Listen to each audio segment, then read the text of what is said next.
120,000 euros, half from his father's fishing boat mortgage, the other half borrowed from his cousin Marcus. He smoothed the collar of his shirt in the rearview mirror, his knuckles brushing against his fresh stubble, while his father's roar from the night before replayed in his mind. Are you sure she's not after the money? The scent of Isabella's mint-scented perfume suddenly wrapped around him from behind. Her cherry red lipstick was glaringly brighter than it had been on their first date. Mom said we should go straight to the notary's office to finalize the betrothal gift first, she said, twisting the silver bracelet on her wrist. The grapevine pattern on it glinted coldly in the sun, and she didn't notice Lucas's Adam's apple tighten instantly. As he stared at her wrist, Marcus's warning suddenly popped into his head. Keep all the transfer records. There's something off about the way this girl looks at you. Lucas parked his motorcycle beside the Santa Just a Lift. When he took off his helmet, his hair was still steaming. Lisbon in July was like a tin of sardines stuffed into an oven. Even the sea breeze carried a sticky, salty tang. He pulled out his phone to check the time. 17 minutes left until his 3 o'clock appointment with Isabella. Surely I'll get to meet her parents this time, right? He adjusted his shirt collar in the mirror again, his knuckles grazing the new stubble on his chin.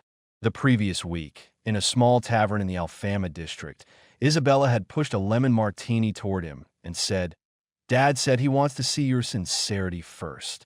The iron grill of the lift screeched as it moved. Lucas felt the stiff bank draft in his pocket. The number 120,000 euros seared his palm, making it sweat. It included money he'd saved from working at the hardware store, 80,000 euros borrowed from Marcus, and the cash his father had gotten from mortgaging the fishing boat. What are you daydreaming about?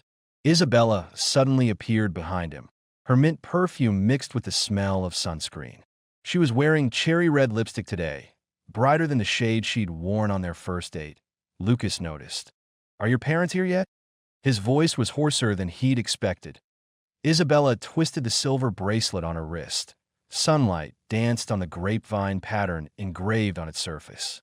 Mom said we should wait directly at the notary's office, she paused for half a second, to sort out the betrothal gift first. A sharp twinge shot through Lucas's stomach. He thought of his father's shout in the kitchen the night before. Are you sure this girl isn't after your money? Back then, the oyster shells in the sink had still reeked of fish, just like the taste burning in his throat now. The air conditioning at the notary's office was cranked up too high. As Isabella's mother, Renee, signed her name, her pearl necklace clicked softly. Lucas counted how many times she blinked while inspecting the bank draft. 3 times, longer than it took a bill validator to scan cash. No problem with setting the wedding for the 3rd of next month, right? Renee's ballpoint pen scratched across the registration form. We've already sorted out the church and the banquet. Lucas stared at the bold words premarital property notarization on the form when he suddenly heard Isabella whisper, "After we get married, I want to keep living near Mom's place."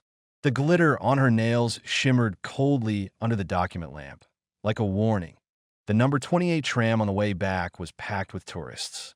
Isabella leaned on his shoulder, humming a Fado folk song, and the coconut scent of her shampoo drifted from her hair. Lucas stared out the window at the commercial square flashing by. The zero down payment for housing slogan on the billboard was fading. Oh, right, Isabella suddenly looked up as the tram jolted to a stop at Ratio Square. Can I see the loan contract from Cousin Marcus? Mom said it's better to get it notarized, too. Lucas watched the tram's cables carve geometric shapes into the blue sky. Seagulls circled above São Jorge Castle, their cries like a dull knife scraping metal. He remembered Marcus's drunk warning from the night before. Keep all the transfer records. At dusk, they parted on the rocks beside Belém Tower. Isabella's kiss tasted like the sweetness of toffee, but Lucas detected a hint of metal. As he watched her hop into a taxi, her skirt fluttering, he pulled out his phone to snap the license plate. A photo in his album from the previous month showed this was the 3rd time she'd taken this yellow Mercedes that on his way home, the aroma of seafood rice wafted from a street restaurant. Lucas stopped at an ATM. When he checked his balance, he found the 200 euros he'd withdrawn the day before still hadn't been credited. The receipt the machine spit out showed 31 days left until the wedding. Lucas stared at the harsh numbers on the ATM screen, and a wave of acid rose in his stomach. The €200 discrepancy felt like a fishbone stuck in his throat as he double-checked the transaction records. I definitely withdrew cash yesterday. His phone suddenly vibrated in his pocket. Isabella's name flashed on the screen, with a selfie of her making a heart gesture in front of Belém Tower as the background. Have you seen the news? Her voice was as cold as ice, nothing like the girl who'd kissed him on the rocks 3 hours earlier. Someone anonymously reported that you have a weird fetish. Lucas's fingers froze on the ATM keypad. The cold metal of the buttons seeped up his fingertips. What kind of fetish? A rustling of paper came from the other end of the line. They say you installed a camera in the hardware store's changing room. Isabella's breathing suddenly quickened, and that I'm only with you because of bullshit. Lucas punched the ATM's bulletproof glass, and his knuckles turned red instantly. The old lady waiting in line behind him stepped back in fright. Isabella's voice suddenly cracked into a sob. It's all over the internet now. Mom told me not to see you for a while. Lucas watched the ATM spit out one last receipt. 30 days exactly until the wedding. Seagulls circled above Commercial Square, their cries scraping his eardrums like a dull knife. On his way home, he bought 3 cans of beer. Passing a newsstand, he saw the headline on the social section of Diario de Manha, "The Ugly Truth Behind the Sky-High Betrothal Gift." The accompanying photo was a blurred shot of the hardware store's changing room, and the indistinct figure in the corner didn't look like him at all. The motion sensor light in his apartment building's stairwell was broken. As Lucas fumbled for his keys in the dark, his phone vibrated again. Marcus's message reeked of alcohol. Check TikTok. That bitch is live streaming. Isabella appeared on the screen, wearing the white dress she'd had on their first date, her eyes red like ripe pomegranates. I'm really suffering. She showed the bruises on her wrist to the camera. He said this was spice. Thousands of angry comments flooded the comments section instantly. Lucas stared at his social media account, now labeled pervert, as his follower count dropped by a dozen every second. The beer clunked against the coffee table. Lucas scrolled through his chat history with Isabella. The latest message was still the goodnight, little dolphin red heart she'd sent the day before. Scrolling up, all he saw were restrained daily conversations. Not even a single dirty joke. At T2:17 a.m., he screenshot all the chat records and posted them on Twitter with just 3 question marks. 5 minutes later, Marcus retweeted it with an added comment. Let's see who's lying here. Before dawn, Lucas's post had been retweeted over 20,000 times. Netizens dug up an old account of Isabella's. 3 years earlier, she'd liked a "How to Identify an Abusive Man" chicken soup for the Soul post, a time long before they'd even met. Something's not right. Lucas stared at the swirling milk foam in his coffee cup. Isabella's crying on the live stream had been too practiced, like a fado singer who'd rehearsed 1,000 times. At T6:03 a.m., a system notification popped up on his phone. Isabella Mendez had deleted her account. All posts tagged with her name turned to content not available. Marcus's call came in at that moment, with a rumble of port cranes in the background. I just found out.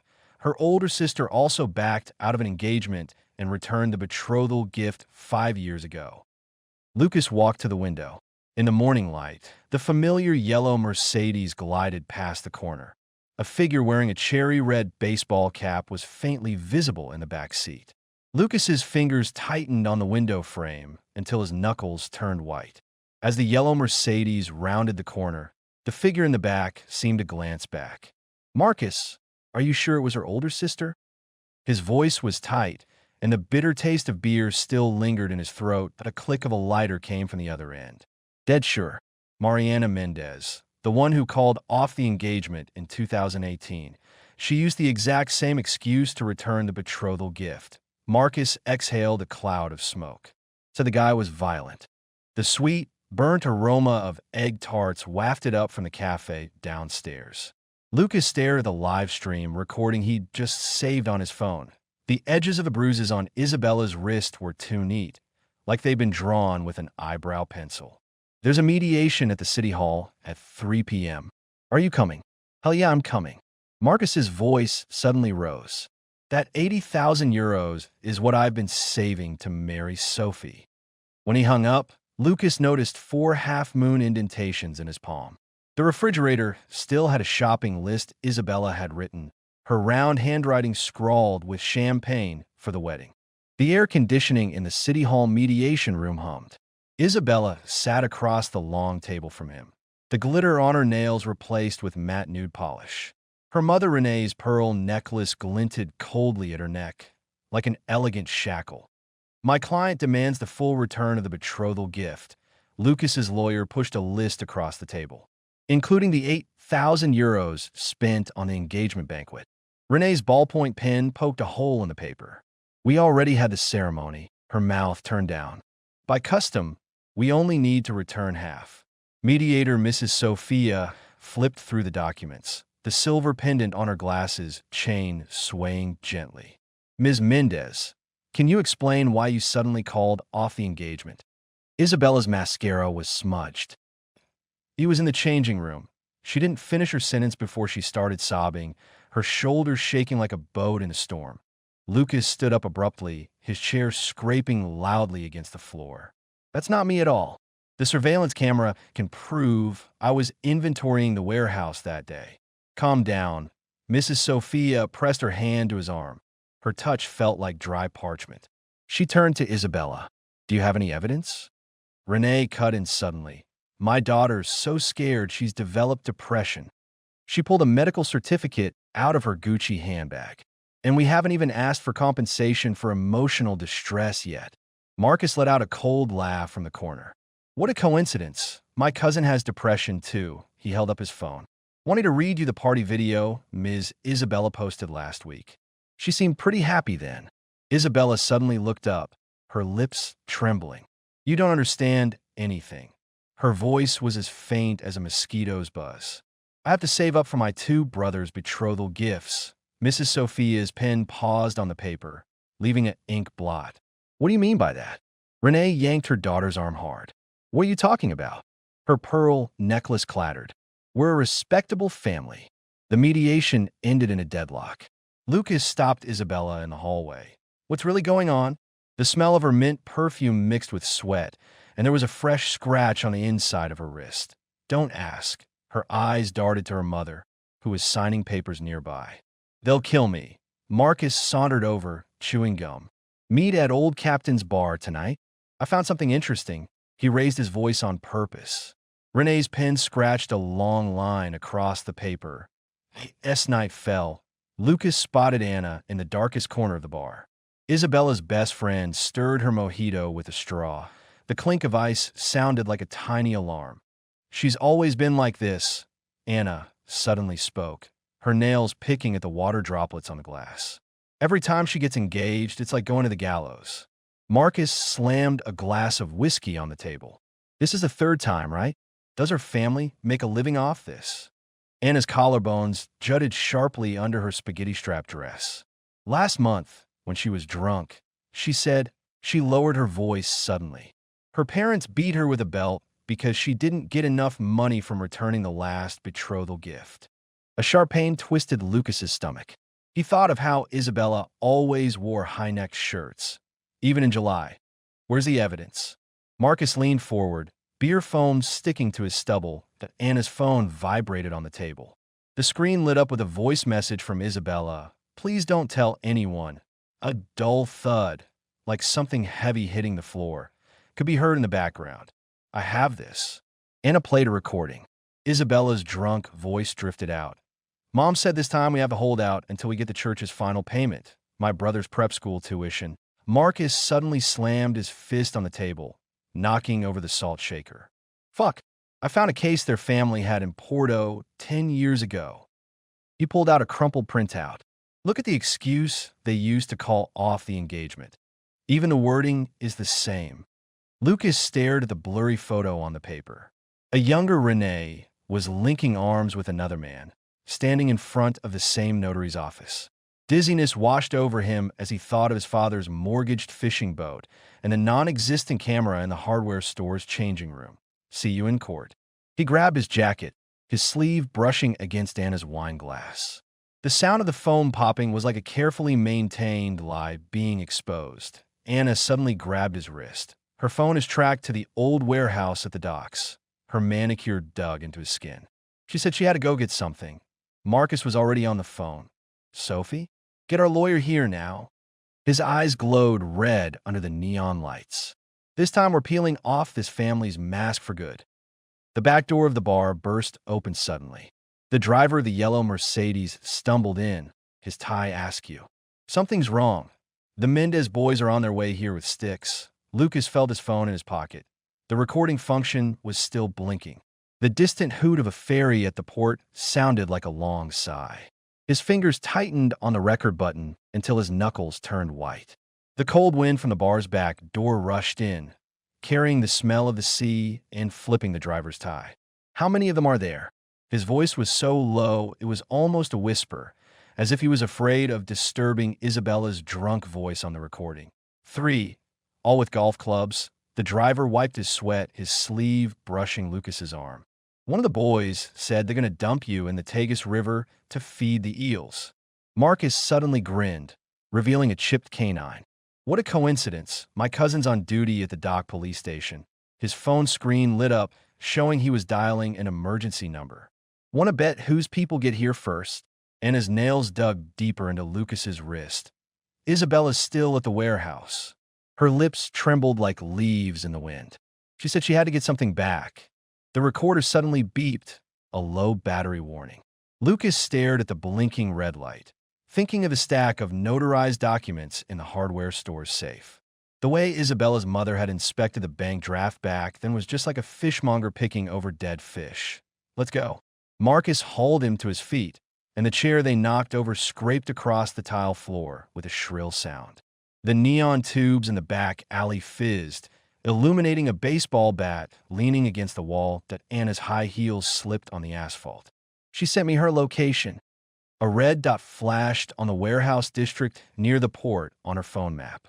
She said if I don't hear from her in 2 hours, then... The salty sea breeze suddenly picked up. Lucas counted his heartbeat as Isabella's words, "I have to save up for my brother's betrothal gifts," echoed in his ears. In the distance, a crane loomed like a giant's arm, and something glinted in the shadow of a shipping container. Fuck! Marcus suddenly tackled him to the ground. A golf club whistled past his ear and hit a metal barrel with a loud clang that made his eardrums ring. 3 dark figures darted out from behind the shipping container. The bulliest one was wearing a cherry red baseball cap, and Lucas instantly thought of the yellow Mercedes. "Give the money back." The boy's voice hadn't finished changing, but his swing was like a prose that Anna scream mixed with the wail of police sirens in the distance. The boy in the baseball cap froze suddenly, then shouted something in Portuguese to his friends. They fled as fast as the tide, leaving only the red cap floating in a puddle of dirty water. The warehouse door was ajar. Lucas shone his flashlight through the moldy fishing nets, and the beam finally landed on a white skirt in the corner. Isabella huddled behind a metal barrel, rust caked under her nails. "They took it." Her voice was as rough as sandpaper, and she held up an arm crisscrossed with purple bruises. "My mom's ledger." Marcus kicked a dead rat out of the way. "What ledger?" "The purchase contracts for 3 apartments." Isabella suddenly grabbed Lucas's hand. Her palm was ice cold. "They're in my 2 brothers' names." Anna knelt down to drape a jacket over her, and the smell of her perfume mixed with the metallic tang of blood. Lucas noticed Isabella was missing the pearl earring from her right ear, the same one she'd worn at the notary's office. The police siren stopped 100 meters away. Marcus suddenly pulled out a USB drive. "Mrs. Sophia asked me to bring this." He twirled the small device like a poker chip. "Guess what's on it?" Isabella's pupils dilated in the dark. Her lips moved, then she grabbed Anna in a panic. "Did you delete the recording? Please tell me you did." The beam of Lucas's flashlight trembled slightly. He thought of the night his father had mortgaged the fishing boat. The moon had been just as pale then. "The trial's tomorrow," he heard himself say. "You still have one last chance." Rain dripped through a hole in the warehouse roof. Isabella's face flickered in the light and shadow, her mascara streaked with tears. "They'll kill me." Her nails dug into Anna's arm. Last time my sister ran away. Marcus's phone lit up suddenly. The screen showed a screenshot of a document Mrs. Sophia had sent, a registration form from a notary's office in Porto in 2008. The signature, Renee Mendez, was identical to the one on the Lisbon form. 3 times in 10 years, Marcus whistled. Professional level. The bright beam of a police flashlight cut through the darkness. As a uniformed officer walked through the puddles, Isabella suddenly lowered her voice. I'll testify tomorrow. She pulled off her other earring and stuffed it into Anna's hand. But you have to promise. Lucas clutched the blood-stained pearl, his heart pounding so hard he could hear it. The rain tapped out a rapid rhythm on the tin roof, like a countdown. That rhythm was suddenly cut off by the sound of a bailiff's footsteps. Lucas held the blood-stained pearl earring as he watched Isabella huddle in the witness stand, small and fragile like a sparrow soaked by a rainstorm. Witness, please confirm the authenticity of this recording. The judge's gavel made Anna jump. Her knuckles were white as she clutched her phone, the screen showing recording backed up to cloud. Isabella's mother, Renee, stood up abruptly in the gallery, her pearl necklace clattering. This is a frame-up. She threw her Gucci handbag at the front row seats, and a tube of lipstick rolled out. Marcus sat with his legs crossed, whistling softly. When your oldest daughter called off her engagement in 2018, he twirled the wedding band on his ring finger. You said the exact same thing, didn't you? The moment Anna pressed play, Isabella grabbed the railing of the witness stand. Her drunk voice filled the courtroom. Mom said this time we have to hold out until we get the church's final payment. Renee's lawyer jumped up to block the projector, and the hem of his suit knocked over a bottle of mineral water. The water spilled onto the evidence photos Mrs. Sophia had just submitted, blurring the signatures on the 3 apartment purchase contracts. Objection. The lawyer's tie clip scraped against the microphone. My client was under duress when Lucas suddenly let out a soft laugh. He pulled out his phone. His lock screen was a photo of Isabella smiling in front of Belém Tower. The moment the screen lit up, Marcus winked at him from the gallery. Order in the court. The judge's glasses reflected a cold light. Witness, please continue. Anna's nails dug in her palm as the recording skipped to a key part. Can't let anyone see the marks from the belt. My brother's prep school. Isabella suddenly tore open her high-neck sweater. Purple and red bruises snaked up her neck like vines, and gasps erupted from the gallery. Her trembling finger pointed at Renee. She did this to me with a clothes hanger. The reporter's camera flashes blazed like a storm. Lucas watched Marcus slip quietly out of the courtroom, his phone pressed to his ear. That apartment in Porto 10 years ago. Mrs. Sophia suddenly raised her voice, and the projector switched to a property registration form. Wasn't it bought with the money from returning a betrothal gift too? Renee's pearl necklace snapped suddenly. The pearls rolled across the marble floor like scattered marbles. When she bent down to pick them up, an old scar was revealed on the back of her neck. Isabella cried until her makeup ran. After my sister ran away to Spain, they made me do it. Black streaks of mascara ran down her face like streams, dripping on her white collar. As the judge frowned and flipped through the documents, Lucas noticed the court clerk scribbling furiously. Blue police lights flashed outside the window, casting light on his face as he exchanged a glance with Marcus across the room. Pursuant to Article 182 of the Criminal Code, the judge's words were cut off by a loud crash as the door flew open. 2 police officers led Isabella's 2 brothers in, and the cherry-red bracelets on the teenager's wrists swayed. Anna suddenly held up the pearl earring. This is what they were looking for in the warehouse.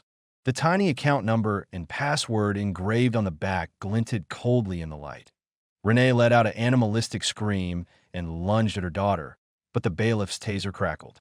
In the chaos, Lucas felt the copy of the bank draft in his pocket. Its edges were already frayed. 120,000 euros transferred in 3 installments. Mrs. Sophia's voice cut through the commotion. All deposited into Renee Mendez's personal account. Marcus had slipped back into his seat at some point, and half a checkbook peeked out of his suit pocket. Lucas caught a glimpse of rust on the tip of his shoe, and suddenly remembered the anonymous text he'd received that morning.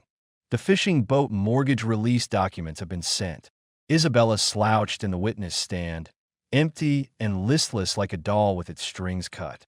When the judge announced a recess, she suddenly looked at Lucas, her lips moving silently. As the reporters swarmed forward, Lucas read her lips. "I'm sorry." When the flashbulbs went off, he raised his hand to shield his eyes and heard Marcus chuckle behind him. "Nice acting, cousin." In the chaos as the bailiffs led Renee away, no one noticed the glance Lucas and Marcus exchanged. Just as no one noticed the tiny serial number of a hidden receiver engraved inside the pearl earring, the key piece of evidence. When a judge's gavel fell, Lucas counted 3 echoes. Isabella's mother, Renee, was dragged out by the bailiffs, half her pearl necklace still hanging around her neck like a dying snake. Guilty of fraud, the judge's glasses reflected a cold light.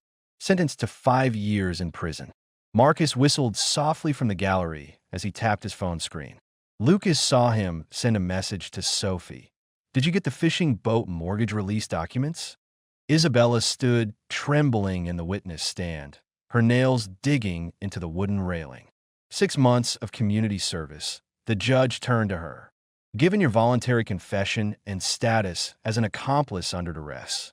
Anna suddenly rushed forward from the back row, draping a cardigan over Isabella's shoulders. "I have a spare room in my apartment." Her voice was quiet, but Lucas still heard it. "It's far from the juvenile detention center where your brothers are." The reporter's flashes blazed again. Lucas felt the frayed copy of the bank draft in his pocket. Marcus had squeezed up beside him at some point, and the smell of rust from the docks clung to his clothes. Full return of the 120,000 euros. The judge's gavel brought Lucas back to his senses. "However, Mr. Lucas, your act of inducing evidence." Marcus suddenly cleared his throat, his fingers moving slightly in his suit pocket. Lucas caught a glimpse of the checkbook with Sophie's signature on it. "I accept the court's reprimand." Lucas bowed his head, but his jaw was tight. He thought of the tiny recorder in the hardware store's safe, the wedding gift Marcus had given him before the wedding. Isabella stumbled as the reporters surrounded her. The wound on her right ear had scabbed over, where the pearl earring had been. "I'm moving to Porto tomorrow," she told Anna, her voice as rough as sandpaper. "I have a distant aunt there." Renee suddenly turned around at the door and screamed, "Bitch, just like your sister." Her lipstick smudged on the police officer's sleeve like a streak of blood. Lucas and Marcus exchanged a look. They followed the crowd out slowly until they heard Mrs. Sophia announce on the steps, "The community will launch a rational betrothal gift initiative. 120,000 euros, a chestnut vendor muttered to his partner. "Enough to buy me 10 years of life." The sun warmed the back of Lucas's neck, making it itch. He pulled out his phone. His lock screen was still the photo of Isabella smiling in front of Bolem Tower. He hesitated before deleting it, then suddenly noticed the yellow Mercedes in the background. Marcus nudged his shoulder. "Sophie's wedding dress is ready." He twirled his wedding band. "Next Saturday, don't forget the gift money." A petal fell from the magnolia tree at the court entrance, landing right on Lucas's shoe. He bent down to pick it up and heard Isabella say to Anna in the taxi, "I knew there was something in the earring the whole time." A sudden gust of wind carried away the rest of her words. When Lucas stood up, he saw Marcus counting the pages of his checkbook, humming an off-key fado tune under his breath. "I quit my job at the hardware store," Lucas said suddenly. Marcus raised an eyebrow. "Gonna join me in the freight business?" Behind them, community workers were putting up posters that read, "Resist sky-high betrothal gifts." The smell of paste mixed with the sea breeze, reminding Lucas of the cold air conditioning at the notary's office that day. A cloud covered the sun as Anna helped Isabella into the taxi. Before the taxi turned the corner, Isabella suddenly looked back. Lucas wasn't sure she was looking at him, but her lips definitely moved. She said thank you. Anna sent him a text. "And sorry." Marcus stuffed the checkbook back into his pocket and suddenly laughed. "Guess what I found in Renee's ledger?" He lowered his voice. 3 more daughters waiting to get married. A twinge of pain shot through Lucas's stomach. He felt the pearl earring in his pocket. The metal was warm from his palm. In the distance, a fairy's hoot sounded like a long sigh. "Let's go." Marcus opened the car door. Sophie ordered your favorite seafood rice. Lucas took one last look at the court notice board. Next to the Mendez fraud case verdict, a new community notice was taped up. Rational betrothal gift discussion, Sunday night, 7 p.m. As he slid into the passenger seat, a seagull flew past the windshield. The moment Marcus started the engine, Lucas said suddenly, there were 2 copies of the recording. Of course, Marcus turned the steering wheel. Did you think Mrs. Sophia just happened to submit supplementary evidence? As they drove past Commercial Square, workers were changing the billboard.